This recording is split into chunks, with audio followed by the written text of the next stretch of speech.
할렐루야.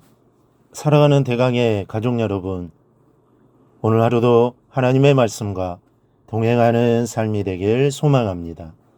오늘 함께 나눌 하나님의 말씀은 에베소서 2장 14절에서 16절 말씀입니다.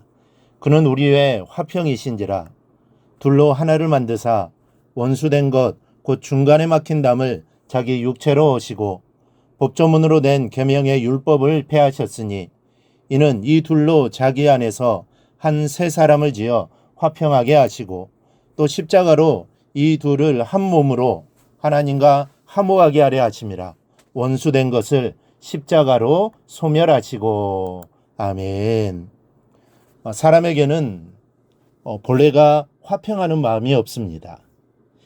에덴 동산에서부터 이미 화평이 깨어졌기 때문입니다.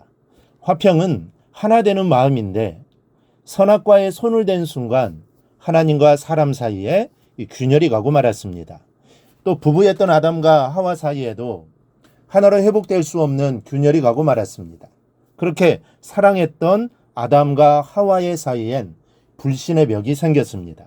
그래서 하나님께서 책임을 물으시사 아담은 하와에게 범죄한 책임을 떠넘기고 맙니다. 내가 살기 위해서는 아내가 형벌을 책임져도 할 수 없다는 이기심의 벽이 아담의 마음에 생겨진 겁니다. 이것은 하와도 마찬가지였습니다. 그때부터 화평이 깨어진 역사가 인류의 족보를 타고 지금까지 이어지는 것입니다.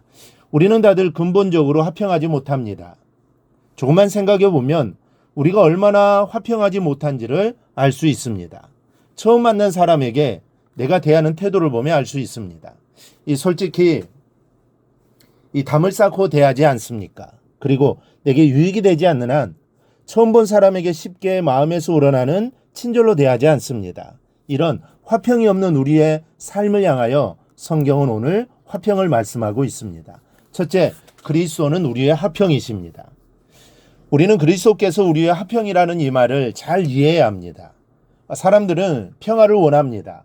그래서 유대인들은 평화라는 뜻을 가진 이 샬롬이라는 말을 아예 인사말로 사용할 정도입니다. 그럼에도 이 땅에는 진정한 평화가 없습니다. 지금도 지구촌 곳곳에는 총성이 그치지 않고 있고 돈을 무기로 사용하는 경제전쟁은 사람들에게 총탄만큼이나 깊은 상처를 남기고 있습니다. 이 멀리만 볼 것이 아닙니다. 우리 또한 이 동포간에 선을 그어놓고 총뿌리를 맞대고 있지 않습니까? 이 사람의 마음에도 평화가 없고 가정에도 나라에도 정치판에도 심지어는 가장 평화스러워야 할 아이들의 학교에도 평화는 너무도 힘없이 깨어지고 있습니다. 학생들이 스승을 구타하고 또 힘없는 친구들을 보호하는 것이 아니라 집단으로 괴롭히는 형편에 와 있습니다.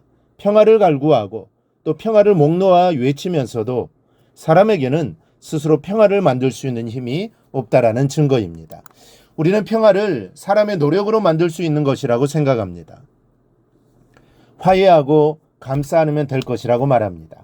서로 양보하면 되지 않겠느냐고 합니다. 조금씩 양보하고 나누면 되지 않겠느냐고 생각합니다. 그러나 평화하는 것이 그렇게 쉽지 않습니다.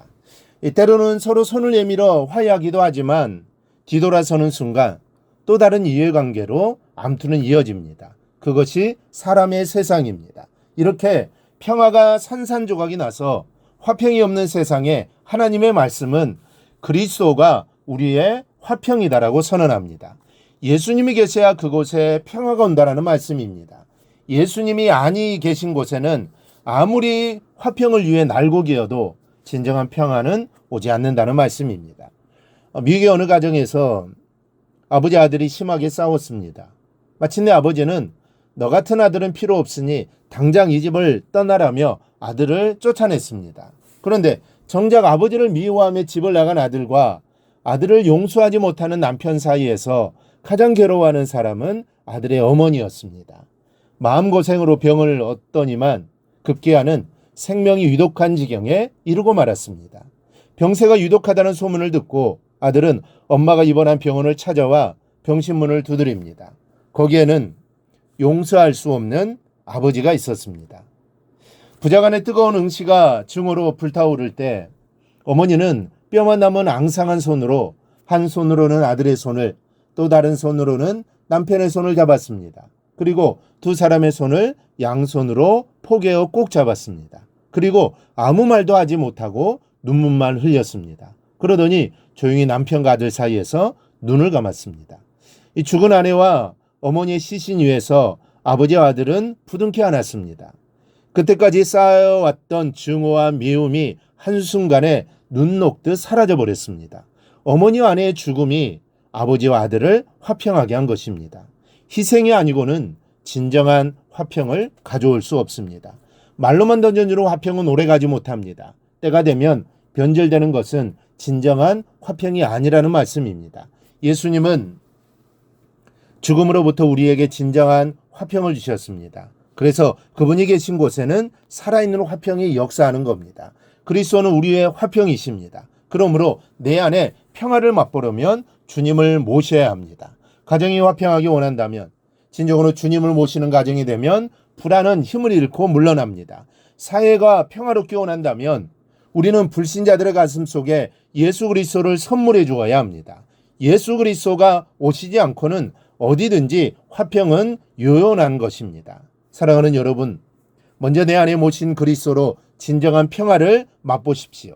내가 먼저 화평해야 합니다. 화평의 마음을 가져야 합니다. 그래야 그 화평이 나에게서 나타나게 되는 것입니다. 그리고 그 평화로 화평케 되는 역사가 가정과 사회 그리고 우리 민족의 단절이 회복되는 역사까지 이루어져 나가기를 기도하십시오.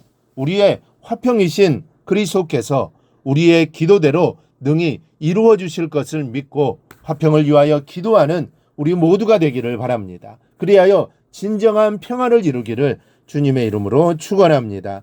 오늘 묵상한 말씀을 굳게 잡고 삶으로 실천하며 살아내는 대강의 모든 성도들이 되기를 축복합니다.